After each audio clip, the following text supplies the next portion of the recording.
The market traded in a tight range today with the S&P 500 up 0.16%, closing at 5918.25. As we've been discussing in our last several videos, we are stuck in this range between 5850 and basically let's call it 6,000 on the S&P 500. Really just been oscillating back and forth in this range for the most part over the course of the last 3 to 4 weeks. We did flip back into negative gamma exposure territory during yesterday's trading session, and you can see the largest negative gamma exposure concentrations are at the 5900 strike and the 5800 strike as well.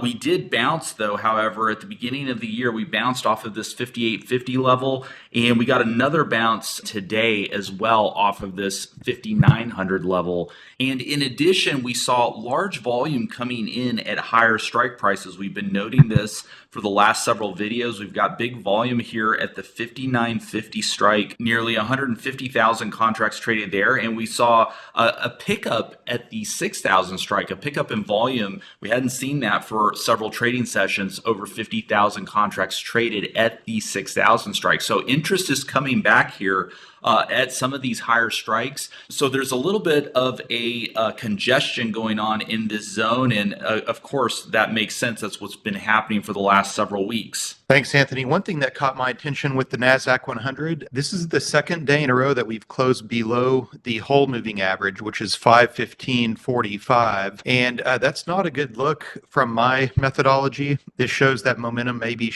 switching to the downside with potentially this lower Keltner channel is just below 502 as the target.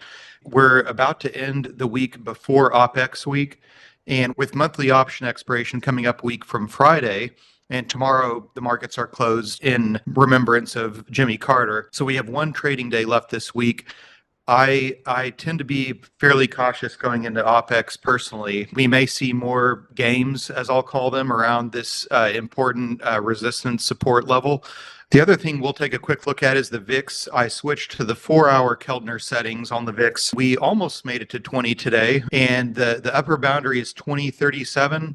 The Keltners are definitely in an uptrend, and usually when we see the VIX pushing higher like this, these moves tend to end in some sort of spike, but there's definitely room if the VIX wants to push higher in the market, of course, potentially dropping lower with that.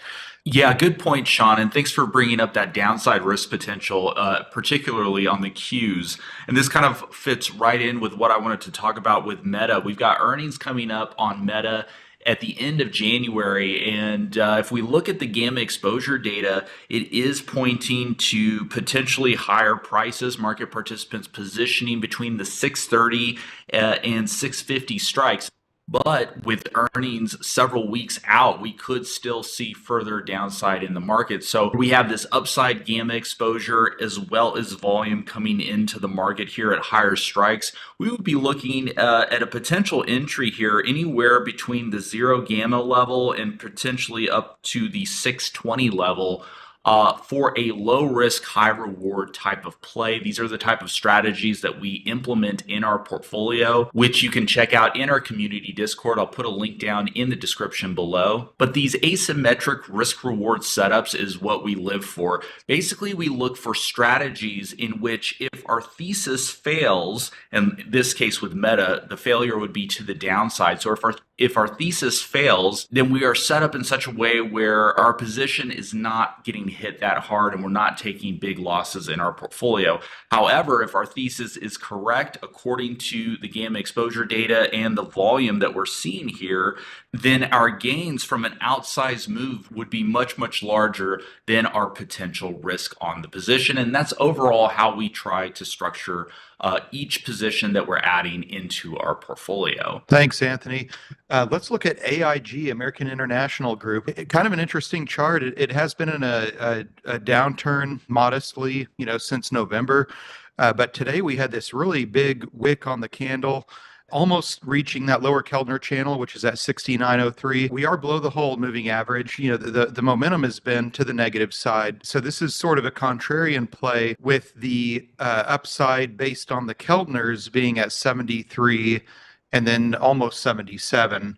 But what I wanted to do was come over here to the GEX picture. And what I like is on our 3D chart, you see we have the 73, 78, and 80 strike all at January 17th.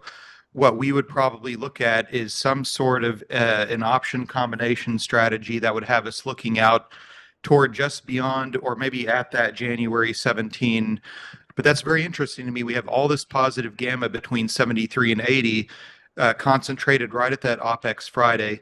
You can also see we're at a dealer cluster zone, and 80 marks the G1 upper dealer cluster. We had volume at 77.5. Anyway, keep your eye on the insurance sector, which AIG is a part of. Thanks, Sean. Next, let's take a look at Netflix. Netflix trading just below 875. You can see we've got our GEX levels here on our chart. Netflix flipped into negative gamma exposure territory a couple of weeks ago, and we've been wallowing down here for the last week. And I wanted to bring this stock up in particular because we are approaching the largest negative gamma exposure level here at 865. And so with the recent weakness, that 865 level could be tagged here in the coming week. Netflix does have earnings coming up on January 21st, so that is something to keep in mind if you're going to be taking a position in this. We have an existing position on in Netflix in our Geek portfolio. We'll probably be closing that out, locking in profits before earnings, and then after the earnings release, we'll come back in, take a look at the gamma exposure data, and probably put another position back on. But so far, the GEX setup in Netflix has been to the downside. And guys, if you're interested in accessing our gamma exposure dashboard and our option flow analytics tools, head on over to geeksoffinance.com. Today is the last day for our holiday special, $300 off our yearly portfolio manager tier subscription. Definitely take advantage of that if you can. Use code HOLIDAYS at checkout. Our members also get access to our premium channels in our community Discord. We've got a ton of great traders in there sharing information and their own personal strategies across our channels, so definitely check that out when you get a chance. I'll put a link in the description below. Thanks so much everybody for watching, and we'll see you guys in the next video.